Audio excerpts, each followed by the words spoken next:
उनके साथ पाकिस्तान की पॉलिटिक पे आपकी बड़ी गहरी नज़र है, पॉलिटिकल एनालिस्ट हैं, आप सीईओ हैं सेविंग होम के, जनाब इकबाल अडवाणी साहब। बहुत शुक्रिया सर। इकबाल अडवाणी साहब, आपने भी टाइम दिया। सबसे पहले अडवाणी साहब, ये बल्ले पे आ जाते हैं, ये मिलेगा बल्ले के निशान पर पीटीआई वाले इलेक्शन लड़ पाएंगे?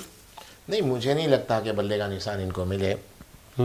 मेरी तो राय है कि नहीं मिलेगा इनको। तो अभी और काफ़ी प्रॉब्लम होंगी। इनको इलेक्शन लड़ने दिया जाएगा कि नहीं, और किस तरह लड़ने दिया जाएगा, ये भी एक सवाल है।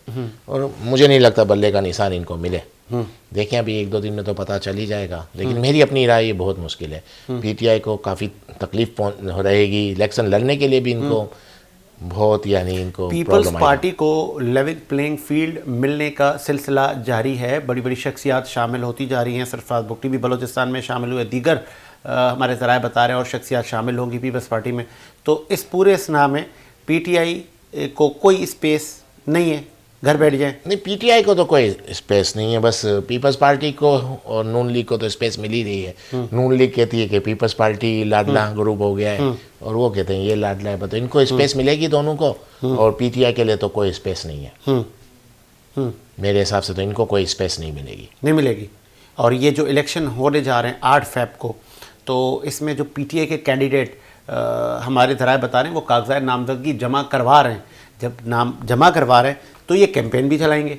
तो क्या कैंपेन नहीं चलाने दी जाएगी इनको? पहले ये इनके कागजात जमा हो जाएं, ये तो बड़ी बात है। अच्छा, जमा तो हो जाएं, फिर इसके बाद कहेंगे। क्योंकि अभी ऐसा हो गया है, रोज एक नई डेवलपमेंट हो रही है। अब आज कुछ बोलें, कल कुछ और हो जाता है। जब मुझे नहीं लगता कि पीटीआई को इलेक्शन लड़ने के लिए इतनी स्पेस मिलेगी या वो लड़ पाएंगे। मैंने आपको बहुत पहले भी कहा था, ये बहुत इन हालात में नहीं हो सकता। और सीधी बात, एक सवाल आ जाता है कि 9 मई का वाकया करने वाले लोगों को इलेक्शन क्यों लड़ने दिया जाए, ये एक सवाल है। अगर 9 मई के वाकयात में इन्वॉल्व जो हैं उनको भी इलेक्शन लड़ने का 9 मई के वाकयात में जिस पीटीआई के लोगों को आप बताते हैं, हम कहते हैं कि यार आप लोग थे, लेकिन वो तो मानते ही नहीं है। वो कहते हैं ये हम लोग नहीं थे, ये साजिश है। नहीं, वो एक अलग बात है, लेकिन फुटेज वगैरह आई हुई हैं सबकी, और बाद में उन्होंने एडमिट भी किया है और बाद में डिफेंड भी कर रहे हैं।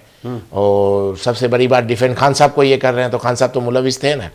तो खान साहब को डिफेंड करने का मतलब ये खुद भी इन्वॉल्व हो जाते हैं। तो ये भी एक सवाल है कि इतना बड़ा सानिया हो जाए और इतना बड़ा वाकया हो जाए, 9 मई जैसा वाकया, और इसके बाद इनको इलेक्शन लड़ने भी दिया जाए, तो ये भी तो एक सवाल है। सीधी बात है कि अब क्या कह सकते हैं, उनको इलेक्शन लड़ने की इजाज़त देनी चाहिए कि नहीं, ये एक बहुत बड़ा सवाल है। और आपको कुछ अरसे में उस सवाल का जवाब मिल जाएगा। नाअहली की तलवार बानी पीटीआई पर है, तो वो भी नाअहल तो है, नाअहल हो जाएंगे, वो भी जेल से इलेक्शन नहीं लड़ पाएंगे। नहीं ना, अभी तक नाअहल हैं। अगर वो हेल होते तो चेयरमैन का इलेक्शन लड़ते ना अपने उसके इंट्रा पार्टी में। तो चेयरमैन का इलेक्शन नहीं लड़ने का मकसद ही यही है कि वो नाअहल हैं, और खुद भी समझते मैं नाअहल हूँ। और जब नाअहल हैं तो वो कह रहे हैं कि 3 जगहों से वो अपने इलेक्शन लड़ेंगे। कैसे हो सकता है? मुझे नहीं लगता कि खान साहब इलेक्शन लड़ सके। बहुत सारे पीटीआई के रहनुमा हम्माद अजहर समेत पीटीआई के लोग शिकवा करते नजर आते हैं कि उनके सीएनआईसी ब्लॉक कर दिए गए, उनको इंतखाबी दंगल से बाहर किया जा रहा है। बिल्कुल बाहर किया जा रहा है, किया जाएगा। मैं यही तो कह रहा हूँ, जो 9 मई में जो इन्वॉल्व हैं जो लोग भी, उनको इलेक्शन लड़ने नहीं दिया जाएगा। और एक काफ़ी जगह पे एक राय कायम है, राय बनी हुई है इनके खिलाफ के जिन लोगों ने 9 मई में जो इन्वॉल्व थे उनको इलेक्शन लड़ने की परमिशन क्यों मिल रही है? नहीं मिलनी चाहिए। वो भी एक स्ट्रॉन्ग दलील है उनके पास। तो प्रॉब्लम तो आएगा कि इनको लड़ने नहीं दिया। स्ट्रॉन्ग दलील है।